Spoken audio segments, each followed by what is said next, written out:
Hi, everyone. Welcome to Beyond Screens. I'm super excited to have my guests today, which are Kate Drummond and Mike Lyon from Dacha Theater. And one of the reasons I really wanted them to be one of the first groups that I bring onto the Playable Theater segment of the show is that they are doing some of the most exciting work with translating theater into this medium of Twitch. I find it really exciting because they're also leveraging the fact that there's this growing community here and that also it skews to a really different demographic than traditional theater. So I thought we'd have them come today, talk a little bit about some of the work they've been doing, and they also have a show coming up that they want to tell us a little bit about. So I'm going to introduce, as I just said, Kate and Mike. Welcome so much. Thank you for coming to Beyond Screens, Playable Theater Edition. It's really good to see you guys. Hi, thanks so much for having us. Thank We're you for we're having thrilled us. to be here. Yeah.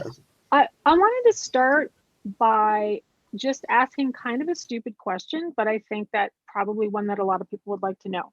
Why Twitch? That's a great question. Mike, as the one of us that is more plugged in, do you wanna take that one?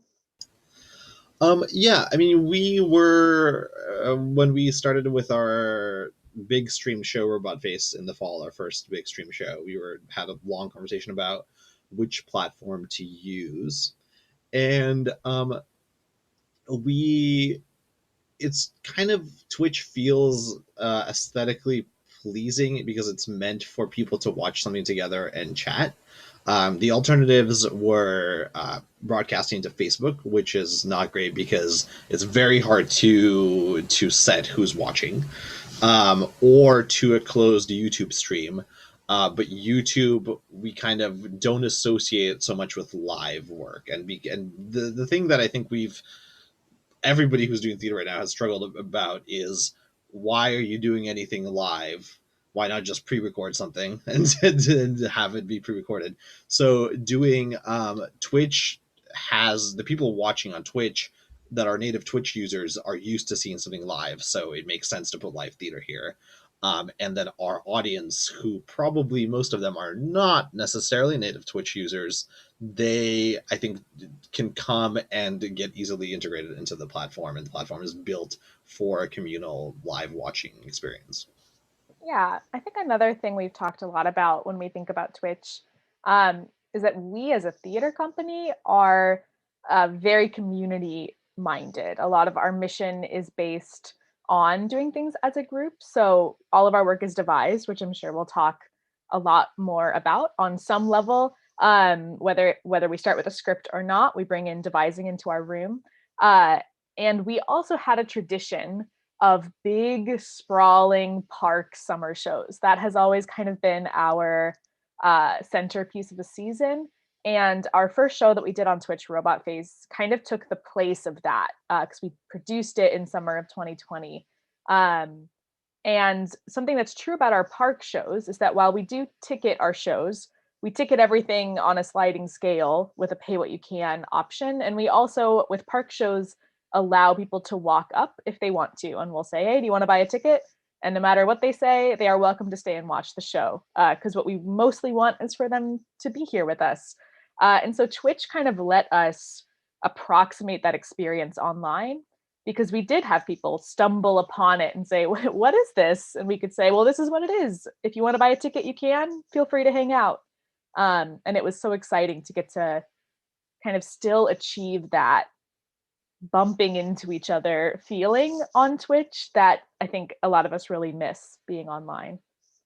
That's such a really that second part I really am surprised. Like I hadn't put that together, but it makes perfect sense. I mean, it seems like in a way Twitch is a kind of public space, right? Um, I'd love you guys to talk a little bit more about liveness and kind of because that's the other thing that I think is really interesting that people are struggling with that a lot. And I agree with you. I think Twitch has already liveness sort of built into the platform. Can you talk a little bit more about that in terms of, especially your approach, which is very sort of encourages a certain level of playful audience interaction? Yeah, sure. I think just as you have kind of set up here, when we at Dacha think about things being live, we part and parcel with that is thinking about things being interactive, because we as a theater company really love to interact with our audience. We love our audience to interact with us, and it is a thing that we try to weave through all the shows that we do. And so when we think about things being live, we think about like what can you not do if you're watching something that's pre-recorded, and like touching it and influencing it are things that you can't really do if it's pre-recorded. I think we have also thought a lot about the platforms that we're on. And one of the things that we have kind of gravitated towards is something that makes something feel live online is if it is something that couldn't really happen in person. If you're not sitting there trying to pretend that you're in a theater, because then you're taking yourself a step away from what's really happening. If we acknowledge like this is on a screen, and so we're going to do something that we could never do in a theater, for me at least, that helps it feel a little more live as well, because it kind of meets you exactly where you are. I think also using that interaction to find ways that organically encourage people to chat, because having done like some performing online, the absence of any kind of feedback in the moment is really difficult. And just purely people chatting and like acknowledging that they're there gives you a boost, but also you don't want to just force people to chat. Like you want to find a way to make it part of the story and have them want to chat. Yeah. I mean, I think it's very interesting too, because what happens in Twitch is basically like if it were a live theater, you would just have everybody talking over you while you're performing. But because it's text, people can literally talk the entire time during the show and not only not disrupt the show, but also add to the show, right? Which I think is very distinct to this platform. Yeah, honestly, we have loved it. As a theater company that has tried to convince our audience to talk during a lot of our shows, this has been great for us. Like, finally, like you're gonna do what we want.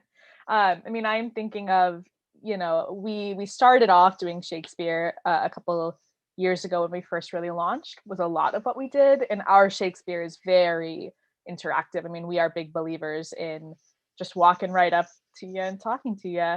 I am remembering in our midsummer, Mike actually played Puck and he was phenomenal. I'm sorry to anyone that didn't get to see it because it was a blast. But I am remembering in that show, one of the most magical moments that we talk about a lot is Mike in the middle of a speech and a woman in the front row saying to him, "Is this a very long speech?"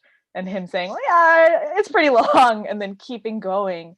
And it was so delightful. Or all the moments that Bottom was in the audience the whole time, talking to things. I remember Bottom Mike as Puck asking my dad what he was wearing, because he was trying to figure out if it was Athenian garb. And my father getting so flustered and be like, "Oh, it's Land's End." And like, that was hysterical. And those moments are so magical. So it's been so fun to get to pull them in and actually amplify them, like you're saying, like really build more and more of those moments where an audience member says something funny and the rest of the audience laughs.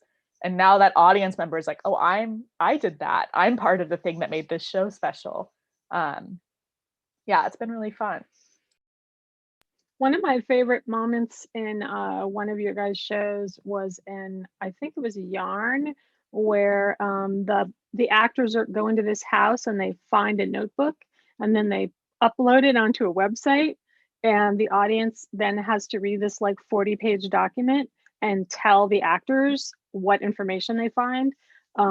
And I always describe it to people as a kind of a crowdsource, keep talking and nobody explodes dynamic, which Nick told me was exactly what he wanted to do, right? Yeah, I remember the production meeting where I said, "Nick, what's that game where there's a bomb and everyone has to keep talking?" And he said, "It's what you've just said, the title, essentially." Speaking of Yarn, I have a little like clip of the show, and then we can talk a little bit more about the packet. Yarn is the show that we did after Robot Face, and I'm sure that we're going to circle back and talk about Robot Face quite a bit as our first foray. But Yarn was a show that we did in place of our kind of annual Halloween show. A lot of our tech innovations have been us missing a thing we usually do and trying to find a different way to do it. But Yarn was, Mike was the streaming director for that, and I was the director. And it was conceived of as a web series that was kind of a take off of the like BuzzFeed Unsolved crime investigative shows, but specifically their supernatural element. So this ragtag group of friends who want to investigate the supernatural and are going to do it on a web series. And we actually produced 2 pre-recorded episodes in anticipation of the live event so that the audience could kind of learn the rules, learn the characters. And we really wanted to try to approximate the platform that this would have been on, which is like on YouTube, is what this usually is on.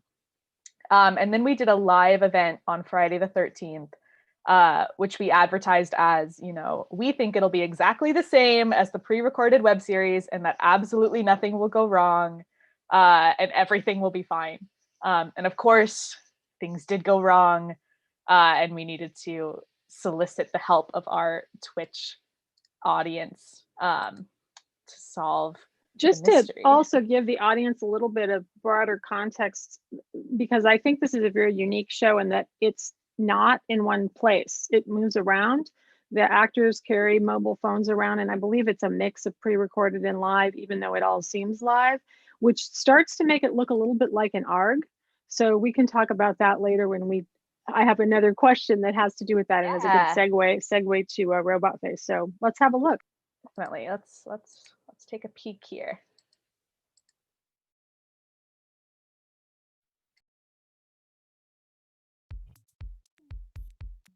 Welcome to this very special episode of Yarn. Tonight is our live taping. We're so... In true form, I've shared the wrong one. No problem. Sneak preview. It's live. Sneak preview. Now, if this were post view, it's a post view since this already happened. A thing that is true about a couple of our upcoming shows is that the moment that just happened is actually a moment that we use for masking switches from pre-recorded to live. So if this was a show, I might now be a pre-recorded video. I promise that I'm not, but there's no way that you can possibly know for sure. So good luck. Here's our real video.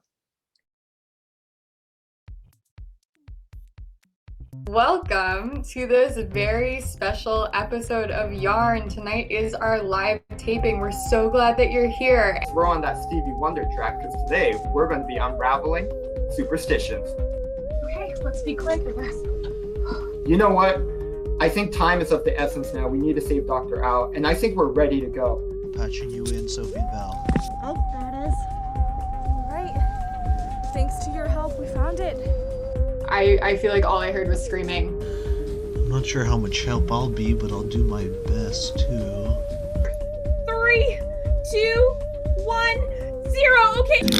No, something Still good. I'm glad my candle. Okay. No,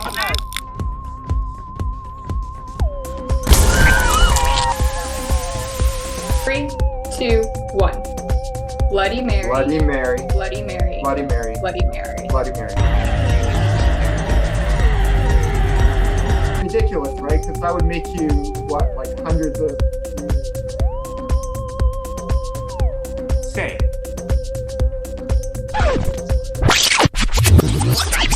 Sweet Caroline.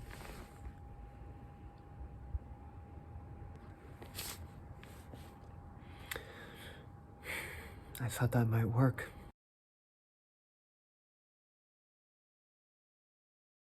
So that is our, I just learned this word the other day and I've been using it so much. That is our yarn sizzle reel.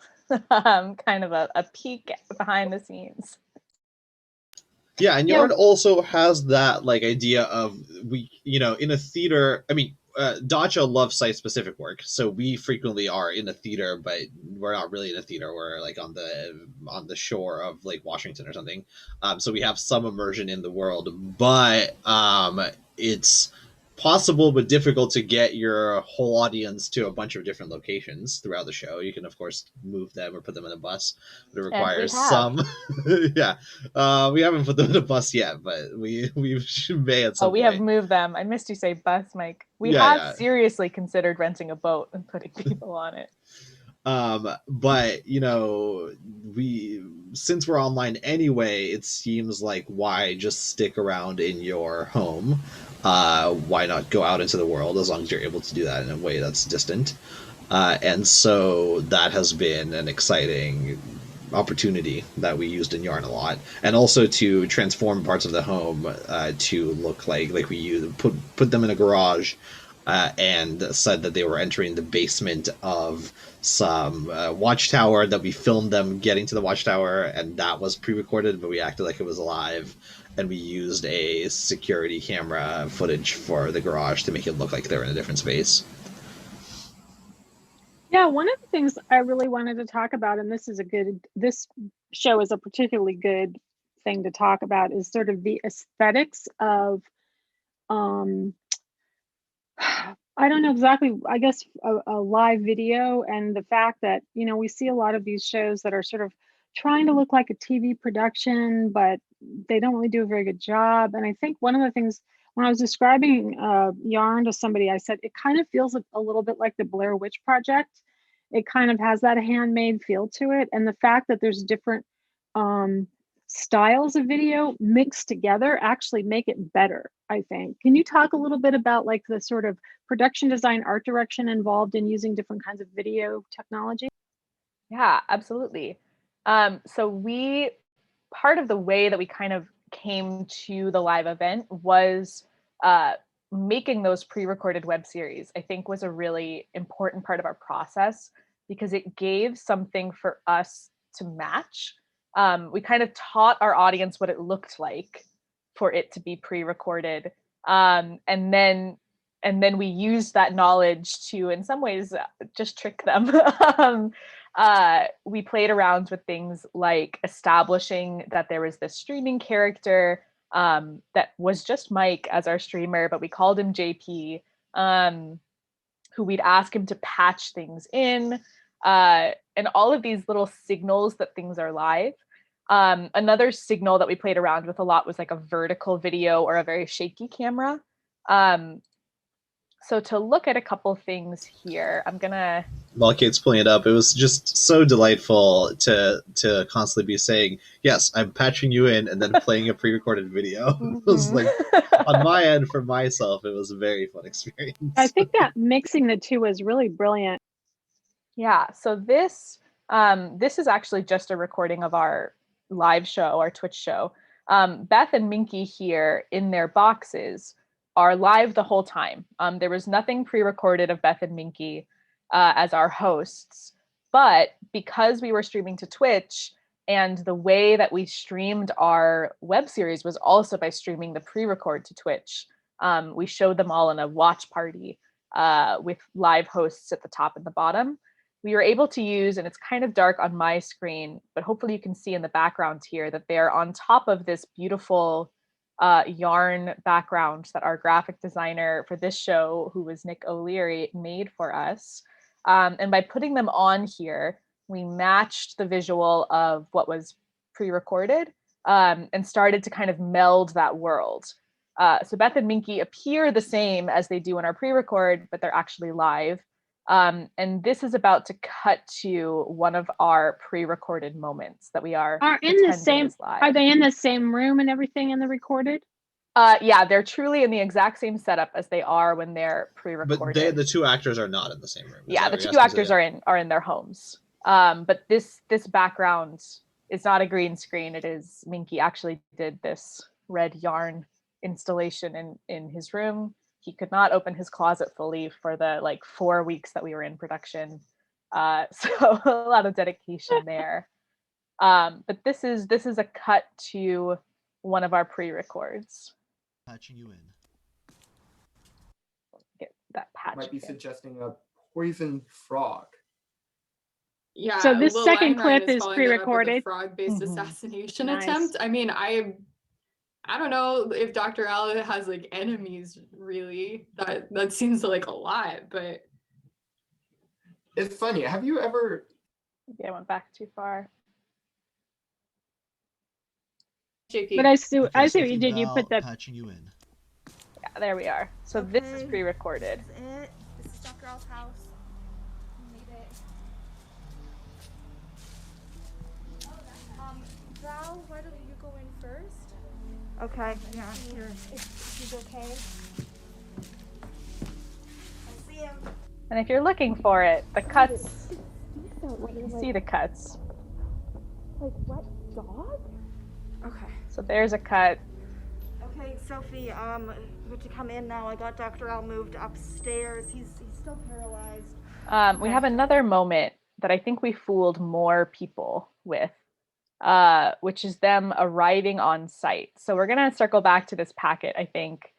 But we have,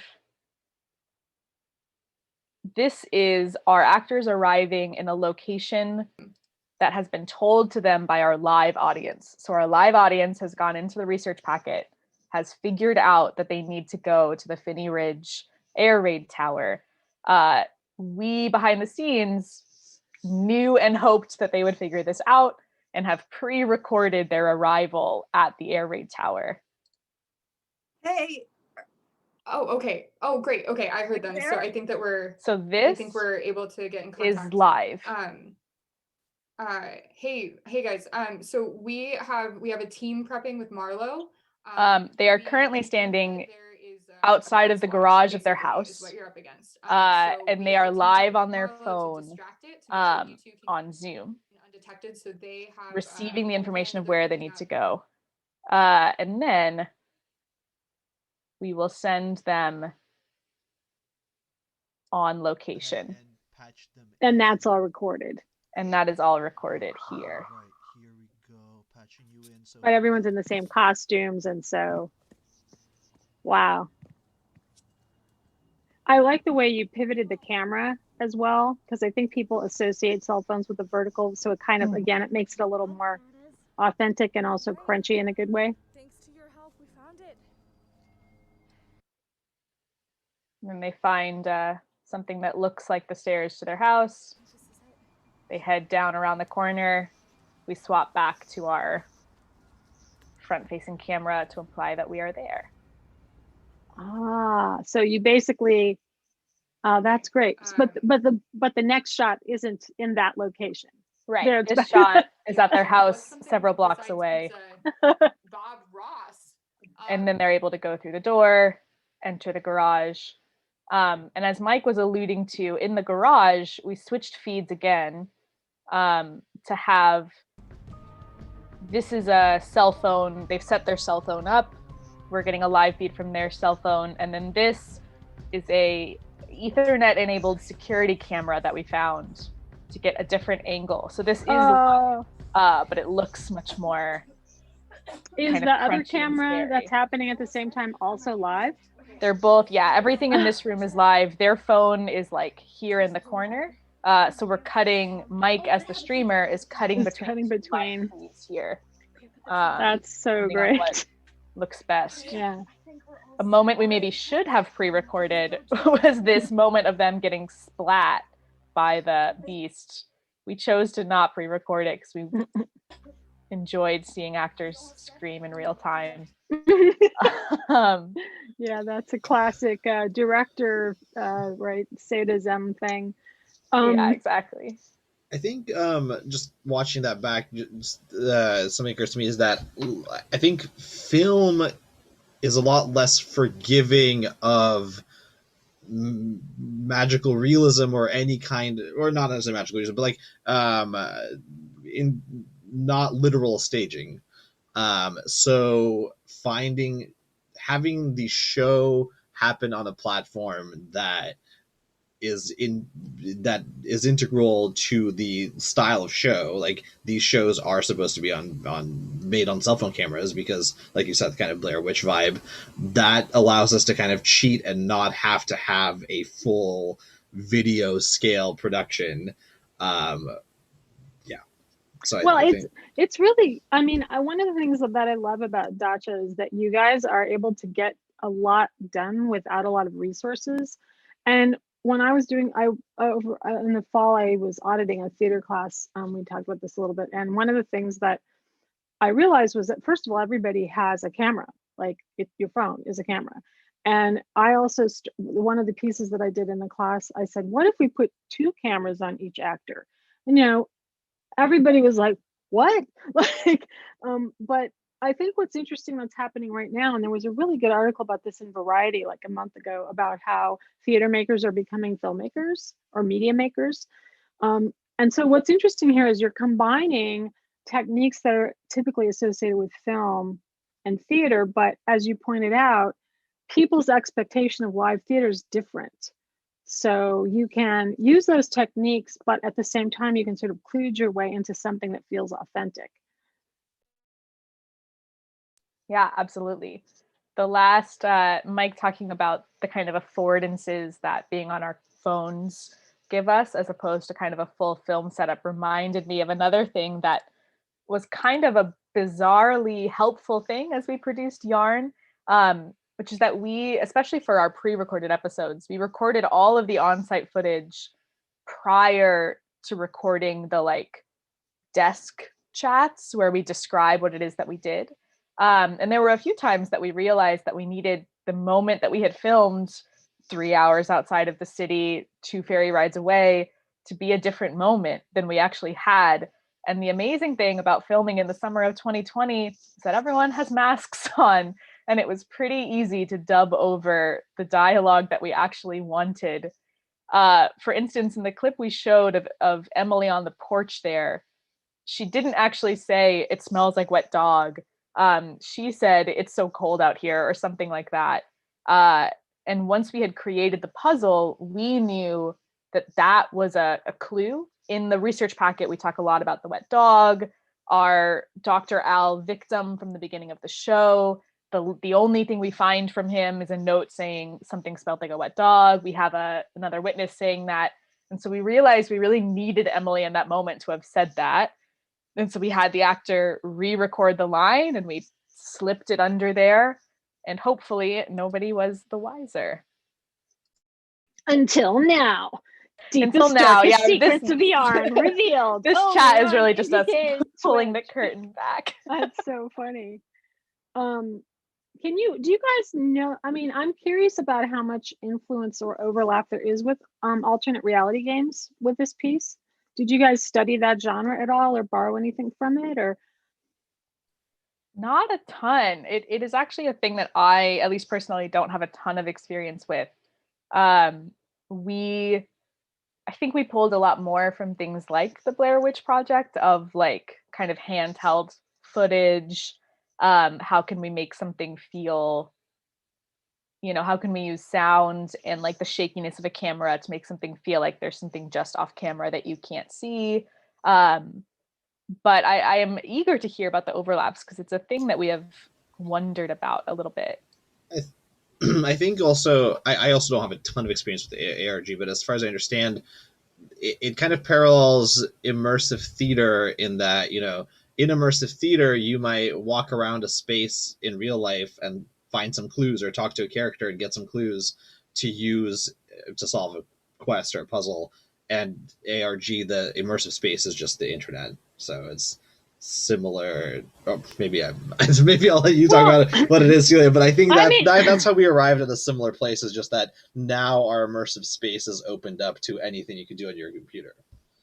Well, I think the thing that's interesting about ARGs is that they try to blur the boundary between reality and fiction, but also they tend to be pervasive. In other words, they take place over large areas. So that's kind of why Yarn really reminds me of an ARG, not so much because of the screen aspect, but because it's not just in one place. Because the actors are roving around and doing stuff, And also that idea that like that one moment where the audience is looking at the notebook online and then feeding information to the actors, it's a signature sort of transmedia ARG style of interaction. So I think if people didn't know it wasn't an ARG, they might think it was one. Which brings me to my next line of inquiry, but go ahead if you have anything else to add to that. No, not at all. I'm eager to hear what you got. So part of what interests me also about your guys' work, just because of my interest in playable theater and really thinking about what can we bring from games into theater and vice versa, like how can these two things be brought together? I think that both Yarn and Robot Face could also easily be described as games. And Robot Face even more so than Yarn in a way, because it's a game show. So I'd love to hear you guys talk a little bit about kind of where games and theater intersect in your world. And that might be a nice segue to talk a little bit about Robot Face and the idea of using a game show, which to me, another thing I describe to people that I really like is because game show contestants are inherently amateur. And so you can bring an audience member onto the stage and have them on screen for like the entire show, basically. But it's okay if they don't really quite know what they're doing. So I'd love to hear a little bit more about like where game ideas come into your work. Yeah, absolutely. I think the link for us really is in our interactive work. We have found when an audience interacts with a show, or when you describe a show as immersive or interactive, I think a lot of audience members, myself included, have the immediate reaction of like, well, I don't want to do it wrong. Like, I'm so worried I'm going to do it wrong, or I'm worried I'm going to break the play. And so we have found a lot of success in really giving people a task and a straightforward ask of like, here's exactly what we need you to do. We're going to be here with you the whole time, and you have a very clear way forward. And we have also found that there is like a human love of mystery and figuring things out. And that is a process that we really understand as people. You know, like, here's a mystery, here's a clue. You kind of know inherently, like, great, I'm going to take that clue, I'm going to solve that mystery. I know what my job is. And so as we started pushing our interactive theater to be even more interactive, and the thing we really were pushing towards was, how can an audience member be even more autonomous? How can we empower them to know what they have to do rather than us kind of holding their hand and telling them, you know, what set of instructions can we give them that allows them to drive their own boat through this? And it started, we've been building up to it in many different ways. The show that I think we look back on as the first step in this direction would probably be Ghost Party, which was created by... I was just going to say, Ghost Party. Nathan Whitehouse, who was one of the co-creators and co-directors of Robot Face, created and directed Ghost Party, which we first produced, I think, in the fall of 2018. And that show, the audience is... It feels weird and kind of a retronym to clarify that it was an in-person show, but it was in person. The audience was free to walk around this ballroom where there was a bunch of ghosts having a party. And the key tool that we had used, and Nathan's kind of stroke of brilliance on Ghost Party, was that the party repeated every 10 minutes. The problem is that these ghosts were stuck on a loop. Because we had discovered in our interactive show the summer prior, we did a show called Who Killed Otter's Babies, which was an animal noir in a park. And it was variable. The audience could change the ending, but we found that our audience didn't really. They felt like there was a right answer, and they pursued that right answer. And it was pretty rare. I think it only happened once that they kind of diverged from what the Disney Channel would write as the end of that show. And so we wanted to really empower them to play around a little more, and looping it was our solution to doing that. And people loved it. I mean, it was, audiences came back again and again. It sold out the whole run. Like, it was an incredible success. I think because it felt very playable. Mike, you want to jump in?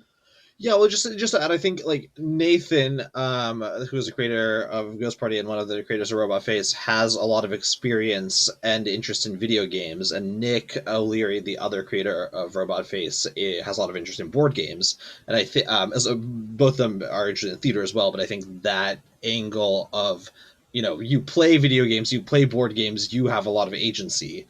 And coming to theater from that perspective and working that into the show puts the audience in a much more agentful role. Yeah. And so I think that definitely, loop mechanics are a thing that a tool I used often in video games. And I think kind of bringing those board game, video game ideas to theater has been one of the directions that Dacha has really prospered in.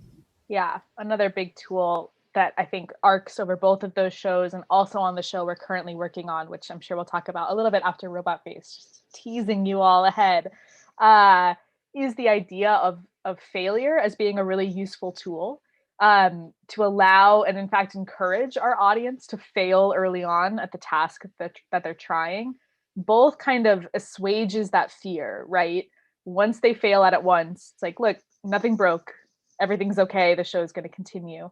But also it teaches them stakes and caution and kind of makes them hungry for it in a way that really helps them jump forward.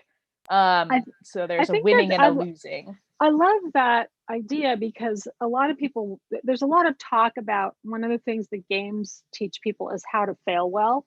And I don't know if I'm looking at the audience and seeing how many people are, but one of my favorite tabletop role-playing games, motorcycle. One of my favorite tabletop role-playing games is called Fiasco by Jason Morningstar. And it's basically designed around a failure mechanic. And the idea of it is that he wants the players to feel like they're in a Coen Brothers movie, and that the sort of failure of their, because narrative is a lot about people having objectives, right? And either achieving or not achieving those objectives. And so he wrote it in such a way that you pretty much always fail, no matter what you try to do. But the key is to fail in a fun way. And I think that that's obviously something that you really have thought a lot about, especially with the online work. I mean, I've only experienced your online work at this point, but just the idea that if you craft failure well, then it doesn't matter what players do because it will always be interesting and fun. Yeah. Do you want to watch we have a sizzle reel, my new favorite term, for Robot Face. Every time you say that, I'm gonna be like, sizzle. Sizzle reel. I think it's really a dance term, but I like it, so we're gonna use it. Hello and welcome to the Digital Dialogue, the show where you find out which AI can converse and which one is just the worst. Strategy, innovation, teamwork. All this and more on the Digital Dialogue. I heard a rumor about Team Pewter that they're not as excited to be on this show as I am. Okay, let's bring up Cobalt's team there. Great job, all. Let's take a little peek in behind the scenes. Well, now I'm thinking, who do I want to date? How about sarcastic? And also a good deal of stuff in the bank, a field that the AI uses for sort of a reserve memory. And what a horrible thing. I'm totally joking. Here's a joke. Why did the chicken cross the road? Chris, how did you feel it went? Well, live, laugh, love, right? I'm extremely excited to see how this bad boy fires. I think we got this. We got this. I'm really excited to see how this works out. We got it, and that is our time. We're just out of time here. Time is up. Here we go. I'm gonna go head over to the challenge room. See you in the challenge room. I'll see you on the other side.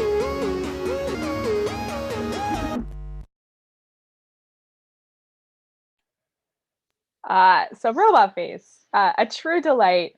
And watching it, I think there is another element that is true of all of our interactive shows that are at the level of interaction that we kind of start to trip into game world, which is a character that we refer to as kind of a janitor-esque character because that's what was in Ghost Party, our first show. But to zoom out a little bit on it, something that all of these shows, including the show that we're producing this spring, have in common is an audience proxy character, a character who talks directly to the audience and says, I have a problem, I need your help. Can you please help me? And they return to the audience throughout the show in various ways to say, we tried this thing, here's how it went, what are we going to try next?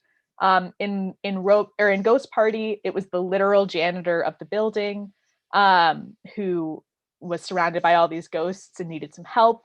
In Robot Face, those characters you saw talking at the end of the reel are the programmers on this game show who are programming the AIs with our audience contestants and are also competing to win.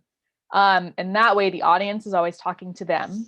All of their work is kind of filtered through them. And so if they fail, it's kind of not their fault. It's the programmer's fault or it's the AI's fault. But if they succeed, oh my gosh, it was all them. Wow, wow, wow. What a great job they did. And I think that really helps the audience in and gives them a direction in a way that we have found really useful. I think, sorry. I was going to say, so I actually did Robot Face in both the contestant role and the audience Twitch channel role. And what was really interesting to me was that, first of all, the sense of agency was really strong. Like, there was a specific phrase that I had, or a specific behavior pattern that I had our programmer give our AI. And whenever that they would do it, I would be like, that's my feature. Like, I added that feature, and I felt really like empowered. But what was really surprising to me was when I was in the audience mode on a different show, my boyfriend was like really he had one agent that he was sort of rooting for, one team, and he kept and he got super excited about it. And I thought, wow, this is another way to have a sense of agency that it feels a lot like how people normally watch game shows, but it added a different dimension to it, which I thought was really interesting. I mean, I think both of those things kind of Robot Face really uniquely and brilliantly fit the moment, because in terms of the actual thing you're programming AI chatbots. And if we back in June, there were all these articles coming out about people using AI and being alone and experimenting with there's this big AI app that you could talk to, and it kind of started developing a relationship with you on your phone, and that was kind of a topic on people's minds. And it's also very fun, if you've ever experimented with putting any of your text into machine generated text, it's really delightful to put something in and see what it generates. So that kind of core idea of the show, that is, you get to program a thing that, and we can be way more advanced than any real AI because it's just a human brain that is doing it. Although it was interesting trying to train the actors to be less logical than they would be in their real lives. That's one side of it. And then the other side of it is, I think I personally, and many of the people I know at the start of quarantine, were watching a lot of reality TV, and that was another form of escape. So the idea of combining those two, and there's one side of the people who are in the call and they're actually getting to program this thing and getting that feeling you described, Celia, of oh, I was clever. The show has enabled me to feel clever. And then the other side of it is I'm watching a game show and it feels like a game show and it looks like a game show, and I understand what that means, and I can root for somebody and I can vote to see who wins. And so in that way, I also influence it the way that I would influence American Idol, or whatever, probably more so because there's fewer people watching. Though that was a really exciting combination for that show that made it fit very well with the time and what the capabilities we have with internet world. Yeah, I think another thing that is incorporated here as we think about liveness, that has been true of a lot of our shows, is the idea of showing the audience themselves. And so in Robot Face, we we had actually two completely separate audiences. We had the contestants who were on a Zoom call and then the spectators on Twitch. But our spectators could see our audience. They could actually watch our audience program. I have a clip here from opening with a team that I believe was very successful because it was your team, Celia. Yeah, I mean, it was a really big thing in the Twitch chat. We actually got to peek into the Zoom room. And here in the corner are our show's hosts. This is the spectator view. Our show's hosts are commenting on what's happening and contextualizing it for our Twitch audience.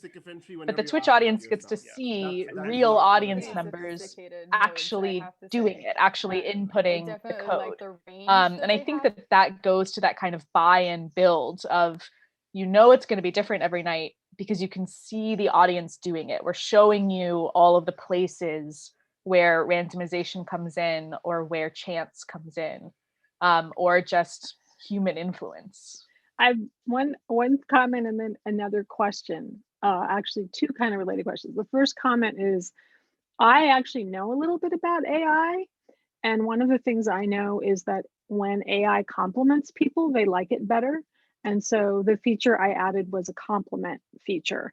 And I think that was one of the reasons ours won that game, right? Yeah, I had so much fun with that. And then I wanted to ask you sort of a pair of related questions, leading back to something you said earlier about the actors.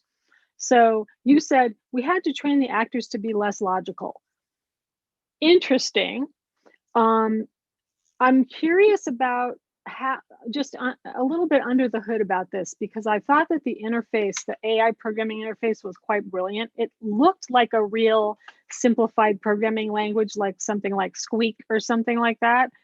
But what I was really curious about, first of all, like, what is under the hood there? Like, I know that's not a real programming language, but it's an interface of some kind. But I'm also intrigued by, how does that input from the player then get sent to the actor? Like, what does the actor see that enables them to then enact the instructions of the player? Yeah. So we had, you saw in that clip there, the kind of set of boxes that our audience saw, and we can maybe pull those up again here. Can find them again in this one. Let's look at that, because I want to pick it apart a little bit. I'm also not sure if logical was exactly the correct word to use. Maybe the logical in a different way. Our AI. We'll get into that in a minute. Yeah, but let's look at Definitely. this first. So this is our audience-facing side of our programming here, and our programming, which we called the Speakeasy, was actually programmed by Sam Levittich.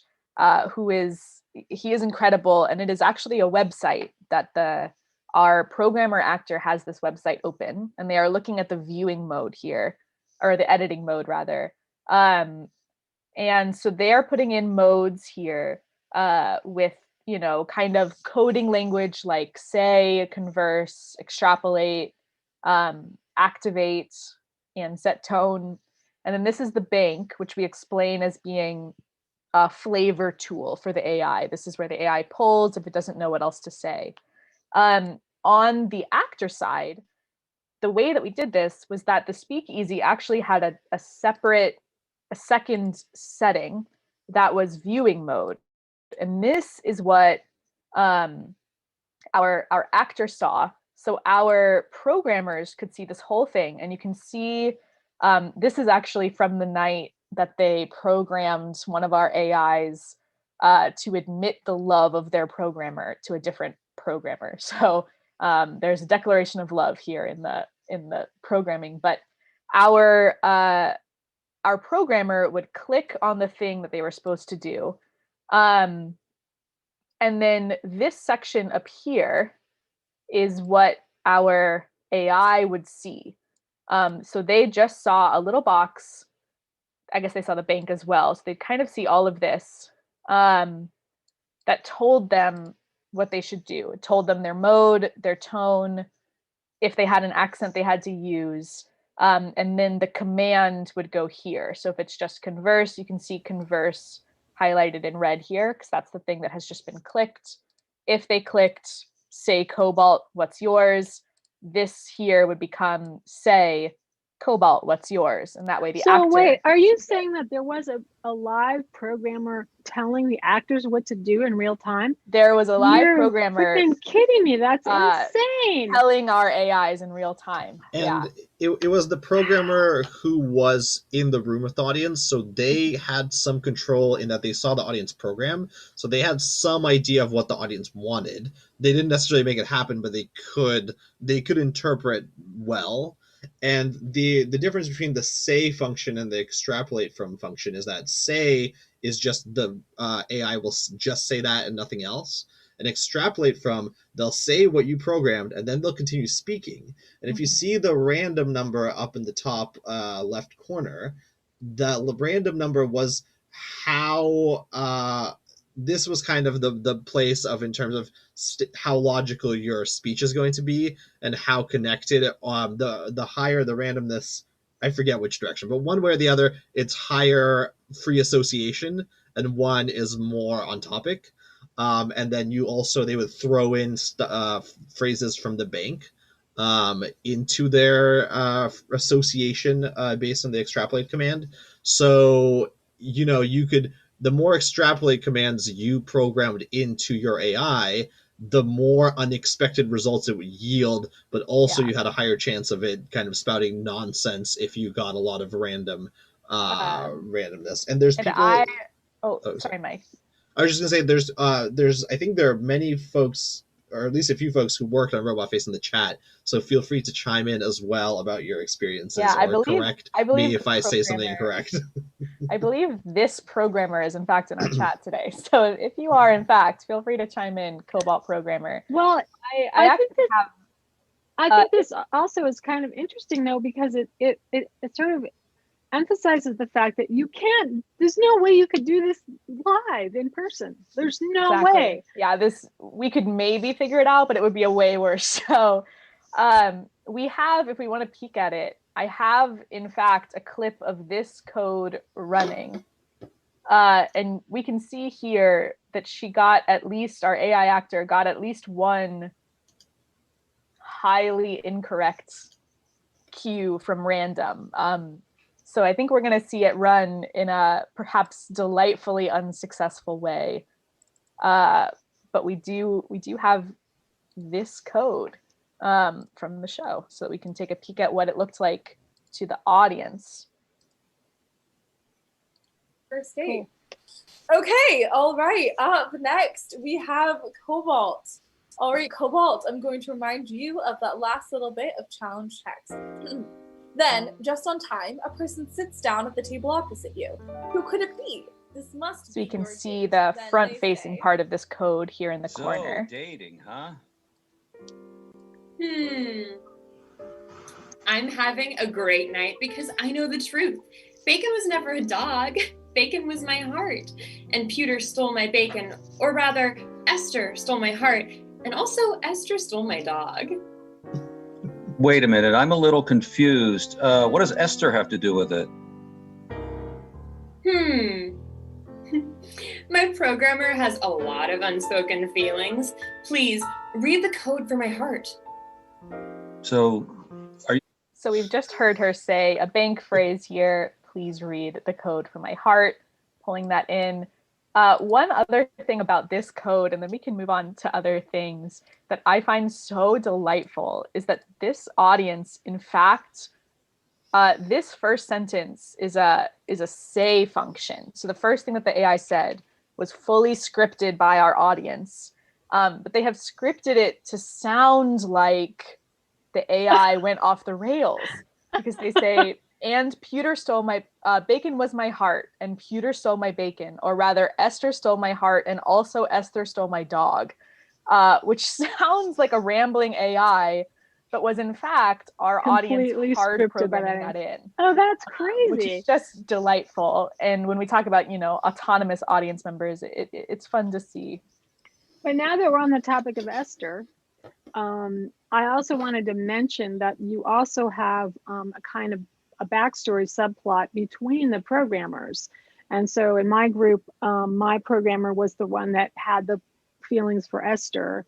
And at one point, the president of the company, I also, by the way, love the whole spoofing of tech culture. I thought that was amazing.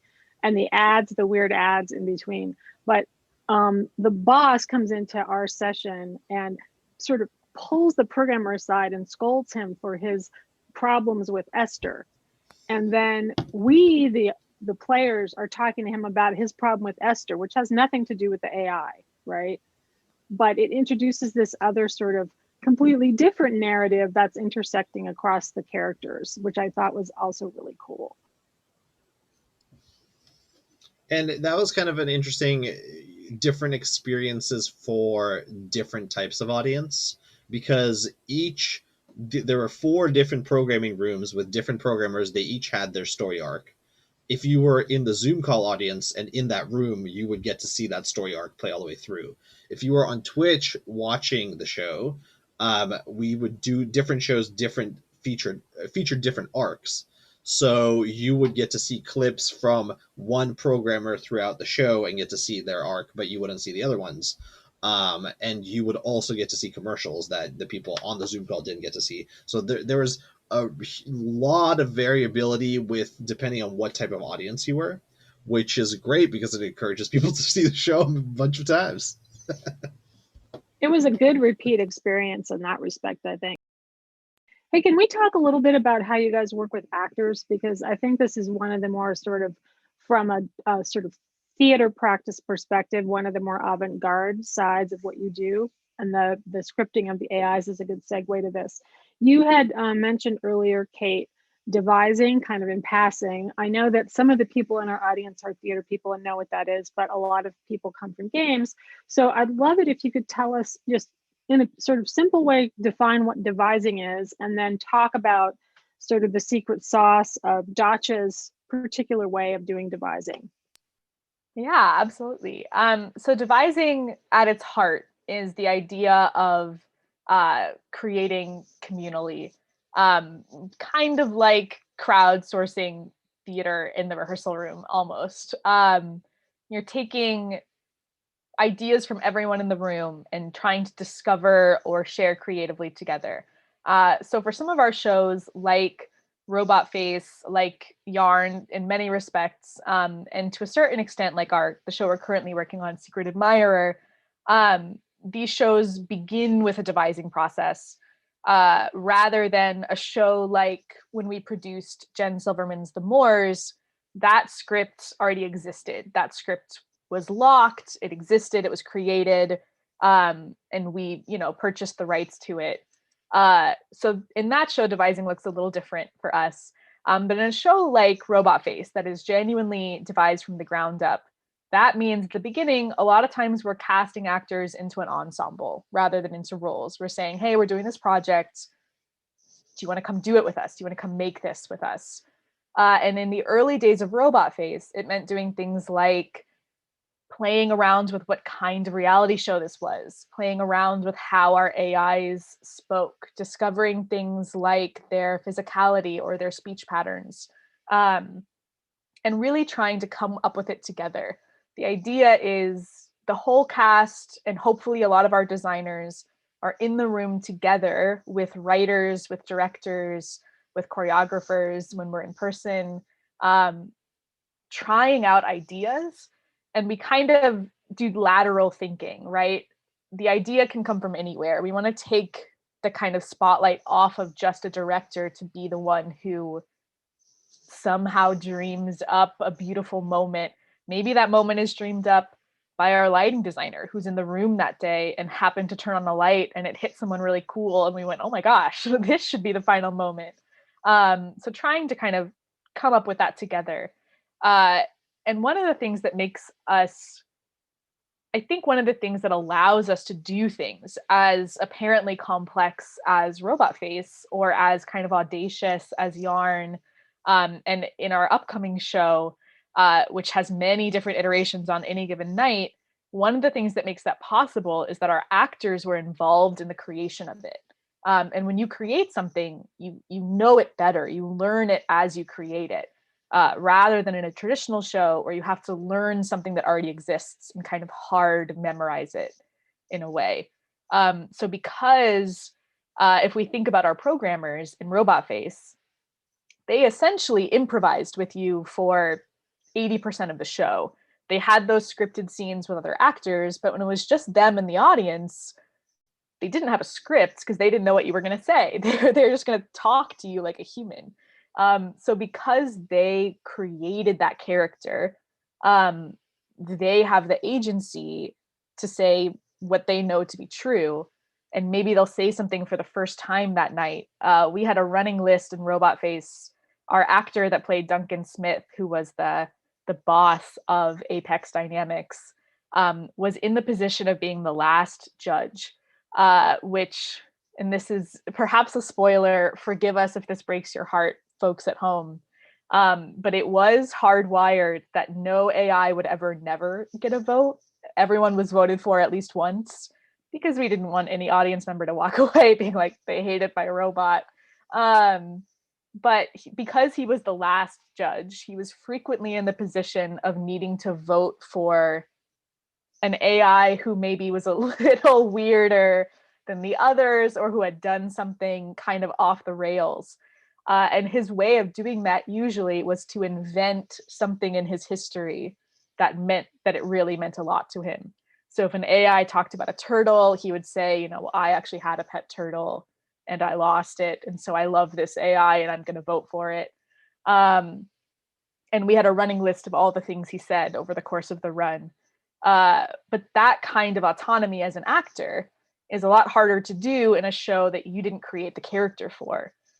So that is, I think, part of what lets us find the amount of variability that we have in our shows, is that our actors are a part of the writing team in a way. And I think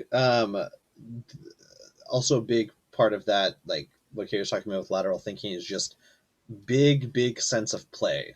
Our rehearsals rooms, the actors come in and they know they're going to play. Even in our auditions, the actors come in and they play.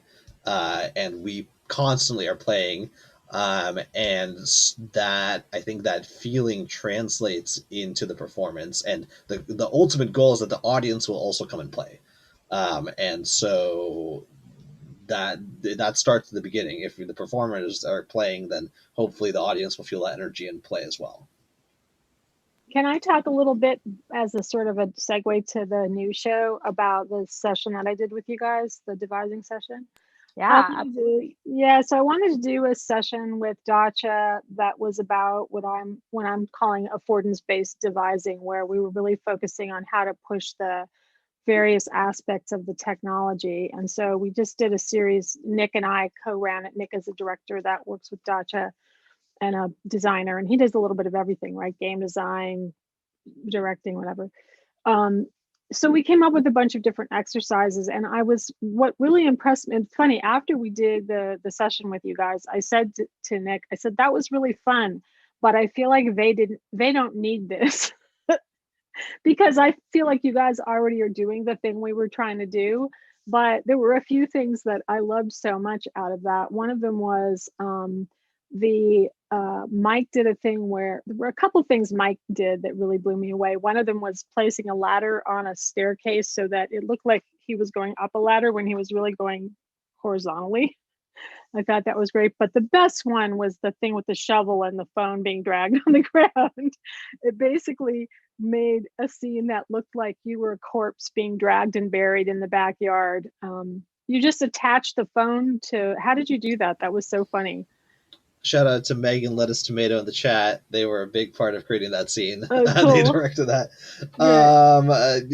Basically, what happened? One of us was, there was a computer on a blanket that I was dragging, so the view was like from it up towards me. And then there's another phone somewhere else that just had like dirt and grass in the camera.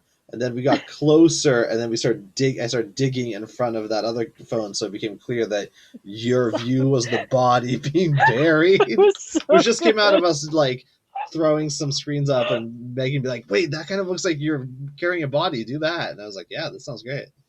But I mean, what I loved about that so much was that it was immersive. Like you really felt like you were in this really creepy thing that was going on. And I think overall that was what's been interesting to me, why, you know, I love doing that with you guys, but also the work that you've been doing. As a person who comes from media, I'm a sort of theater newbie. I just think that thinking about the medium in that kind of a creative way is really interesting. So I want to talk a little bit about the new show, and you may or may not want to talk about this, but since we were talking about devising, one of the things I'm wondering about is, like, if I show up as an actor to an initial devising session for a show, let's say a show like Secret Admirer, what prompts am I getting from you that then elicit the devising that you're looking for? Yeah, we would love, this is my favorite thing to talk about. I'll talk about this all day. I think, I mean, you're kind of putting your finger on it, Celia, because I think the prompts are the single most important part of how we do devising, because next to the idea of any idea is good, bring us your silliest, bring us your weirdest. Either we'll use it and it'll be great, or we won't use it and it'll also be great.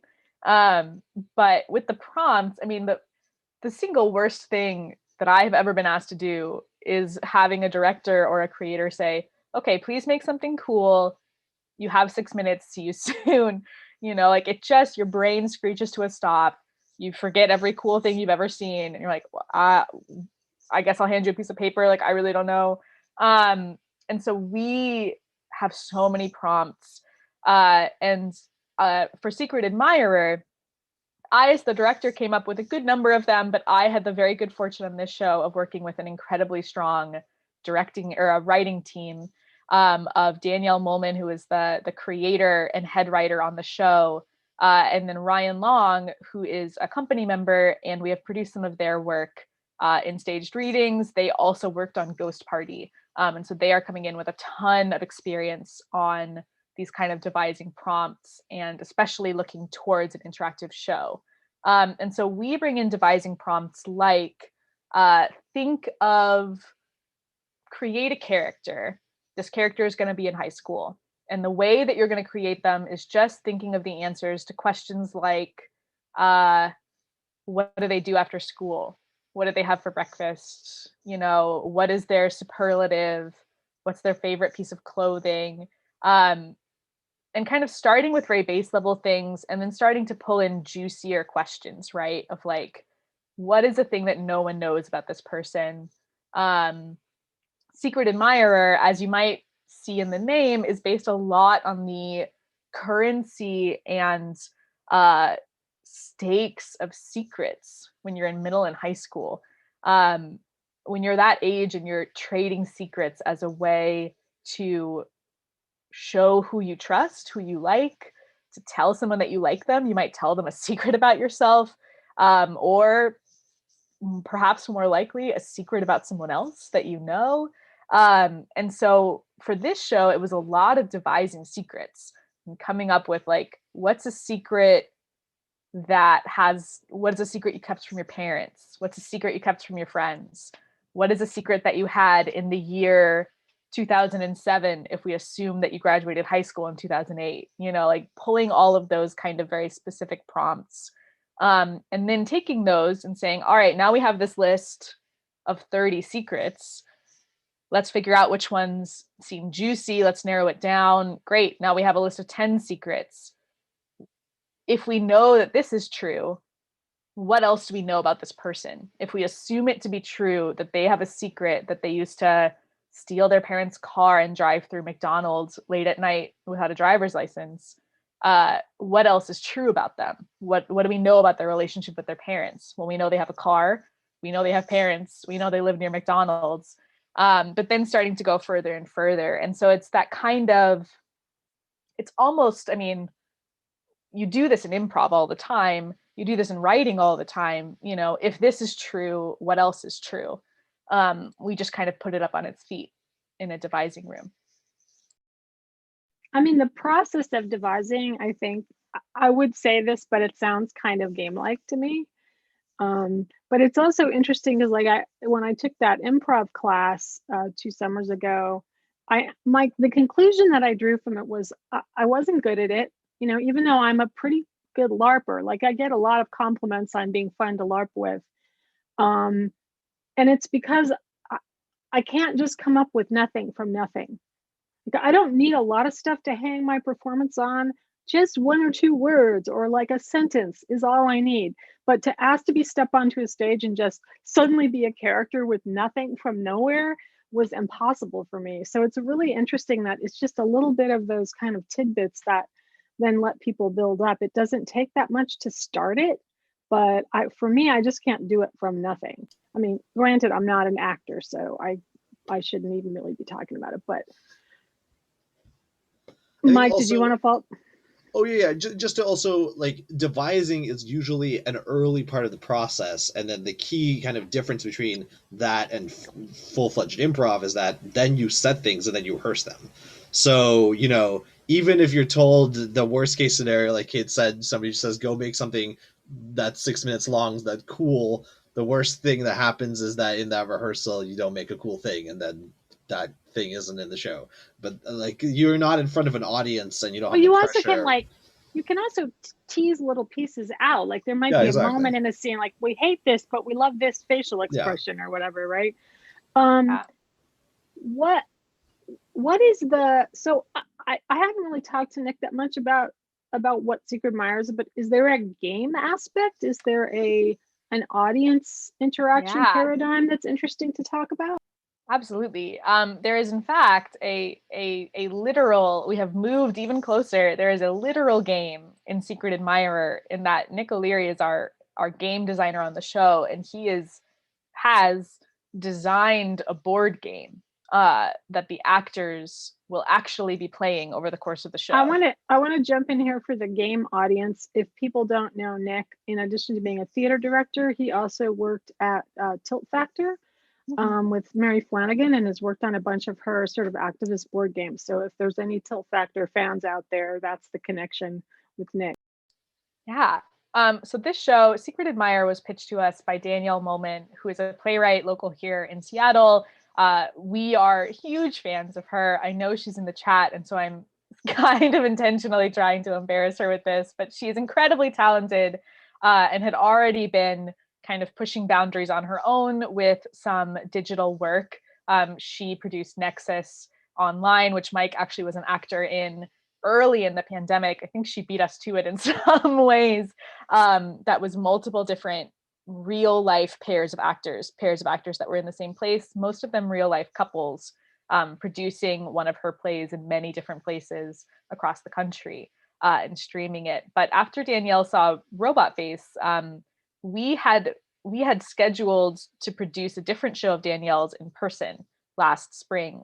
We were slated to be the world premiere of Dust, which actually has a college premiere coming up at a school just outside of Seattle. So if folks want to check that out, it is upcoming.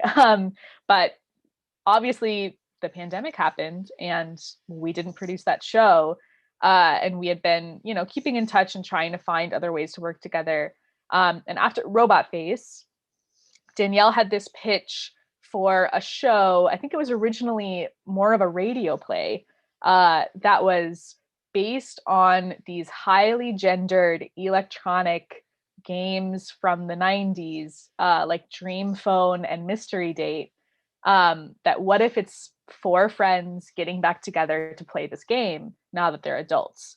And after Robot Face and thinking about our current moment, Danielle pitched the show to us of what if it's a Zoom reunion? What if it's these 4 friends and one of them's going to get married and it's 2021 and they can't be in the same place, and so they're going to get on Zoom and play this board game, maybe via like a board game arena style setup, and then the game goes a little Jumanji and the boys in the game show up in the Zoom call. What do you think? And we said yes. We think yes. We think this sounds incredible, and we jumped into process. Thanks, Danielle. The college premiere of Dust is at Pacific Lutheran University, if anyone wants to check it out. So one of the things that makes Secret Admirer unique in our devising process is that we actually started with a pitch. We started with a writer who had written these characters, had written a plot. We had something to jump off of. We knew who our characters were. We knew what the game should feel like, and we knew kind of the skeleton of the story. Now, many weeks later, and a couple weeks out of opening, we open on March 19th, we know a lot more. We know that Secret Admirer, the board game, is a deduction-based game in which players are competing to figure out who their secret admirer is, so that they can be prom queen and go to prom at the end of the week with their secret admirer. So the audience comes into this because over the course of playing this game, the players, as an element of playing the game, have been whispering secrets to the game for a lifetime, right? Since they began playing it. So this game has decades of secrets, and the game has decided that it's not fair that it never gets to go to prom. The game always ends right before prom. It ends with the promposal, so to speak. So the boys in the game have come to life, emerged from our board game into the real world to try to strong arm these players into going to prom with them. And we need to ask our audience for help. So the game itself, our actors are actually playing. So there will be a different prom queen every night. Our actors, when they're doing game moves, we don't know who the correct answer for them is. That also will shuffle night to night. And there are ways for our audience to influence both what our actors do, as well as being within the board game itself. So the audience for this show, via the Twitch chat, is communicating with the BFF 2000, which is our voicemail entity, which is how the players are getting clues. And the audience via the BFF 2000 can do things like set the next spin, set who the next voicemail character will be, and even send hints into the game to try to tell the players what to do next, and advise them. Towards the end of the show, there will be a puzzle that I'm not going to get too much into to avoid any spoilers, but the players will need the audience's help in order to send the game back where it came from, and free them from potentially needing to live an eternal prom for the rest of their lives, which I don't know about you all, but It's a my nightmare. Mike seems to think it's fun. Do you have a sizzle reel for Secret Admirer? We don't quite yet. We are just going into tech this weekend. Do you want to, we talked a little bit about maybe doing a little audience demo. Do you want to try that with the Twitch audience? Yeah, absolutely. So we want to demo something that we used in Yarn, and was in fact almost going to be in Secret Admirer, and we are going to do something else instead. We have picked this because it is not a spoiler, but still gives you a sense of things. So I'm going to pull up a video here, which is actually from Yarn. It's our Yarn packet. So in the Twitch audience, we're giving you an interaction prompt if you want to play along. Yeah, you'll need your phone, Twitch audience. So grab your phone if it is near you. But so in Yarn, we have this packet. And if we're scrolling through our packet here, sooner or later, you're going to see something. Oh, it's a raccoon. That is a method. Let it go past just now of interaction. So see if you can catch it again. Got one there. Yeah. You're going to see it again here in a moment. I thought it looked just like there. But for the sake of time, I'll zoom you right in. It is our phone number, which appears here and also here with the goose. And if you call this number, you will get a voicemail message for Shakespeare Slice, which was the answer to one of the puzzles in Yarn. But you can leave a voicemail at this number, and Mike is going to pull one of them up and share it with us live. And this was a possible avenue for how to get some voicemails in on Secret Admirer. In the actuality of the show, we'll be doing something a little bit different, and you'll just have to show up to find out what it is. But this number, if you're having trouble reading it, is 408-634-3083.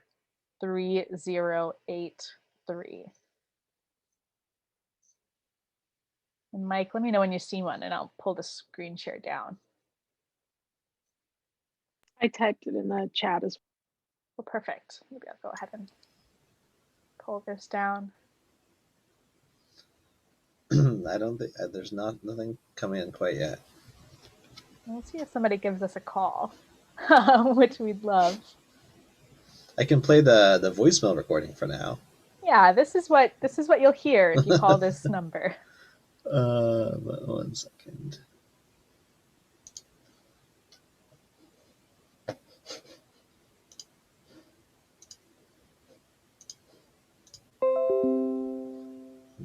You got to hear my notification from my computer. Yeah, so this was the voicemail recorded by the fake pizza company. We thank thee, gentle, for thy well-placed call, but we cannot come to the phone at all. We hope, despite this trouble now, alack, thou wilt not hesitate to call us back. For Yarn, we wanted an audience to get a real person. So I was monitoring the phone throughout the show. Mike also had access to the number. And if someone called, we would pick up as this Shakespeare Slice pizza man and have a conversation with them to try to give them the clue they needed for the next step. Oh my gosh, I think we got a message, Mike. Yes, we got a message. All right, let's hear it. 1 second. I'm very excited. I see the transcription. Hey,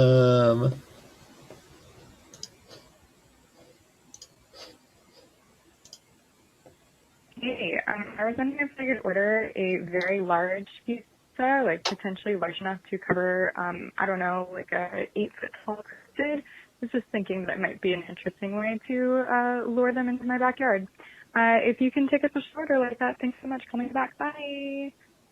What a great message. We'll have to call them back and let them know that unfortunately Shakespeare Slice has an approximately 10-foot delivery radius. So it's unlikely that we'll be able to deliver to them. But this is a cool, I mean, that was a very quick audience does something to it is in the stream. That's something we've explored a lot of, like, how can you get, if you want to have audience involvement that is actually audiences in the show, not just on the chat, how do you get somebody from Twitch into the stream the quickest? And that leaving a voicemail or calling in a number is one technique that's really fast. There's also some great video sites like LiveLab and OBS Ninja that let you go to a browser video feed and then bring that feed directly into the streaming software. So we've been thinking and playing a lot with our various shows about how to have a moment of, like, stepping up onto the stage. So getting it off the chat and into the event. Which is something you do in your live shows all the time, right? Yeah. Cool. Well, we're kind of closing out. We usually do about 90 minutes to the show. So does anybody in the audience have any questions or anything that you wanted to comment on? I know there's a lot of Dacha fans out there.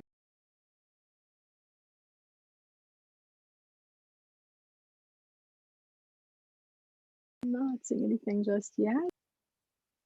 As folks are thinking about it, we'll maybe tease another new form of interaction media that we're exploring for Secret Admirer, which is just to say that we are intending to mail to audience members who buy tickets early enough a physical key to some of our logic puzzles in the game. So if you want to play along on a made for you logic puzzle piece of paper. Make sure you get your secret admirer tickets soon so that we can get one in the mail to you. Yay, yeah. Everyone buy tickets. I better get mine before they sell out. Cool. All right. It doesn't look like we have any audience questions, but I want to thank you guys so much for coming. Remind everyone that when is the show again? It's we open on March 19th and we'll run for March. 3 weekends. So just a couple of weeks. That's exciting. I can't wait to see it. I have a couple of just general announcements on behalf of the show. Next week, so for people who haven't watched Beyond Screens, this is IndieCade Beyond Screens, which is co-produced by IndieCade and Playable Theatre Project. And we have rotating topics, all having to do with different forms of games that are happening beyond, within, around screens in different interesting ways. Screens. So the rotation is the first Wednesday of the month, we have theater, participatory theater type work. The second, next week, we're going to have David Spirit and PG Law about escape rooms.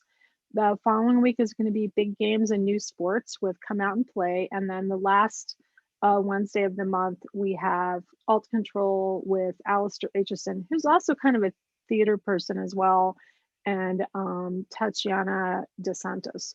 So we're super excited. The show's brand new. This is our second month that we've been out, and really happy that so many people are showing up and enjoying what we're doing. So I want to thank you guys so much again for coming. It was just so fun talking to you, and looking forward to seeing new work and potentially working with you again in the future.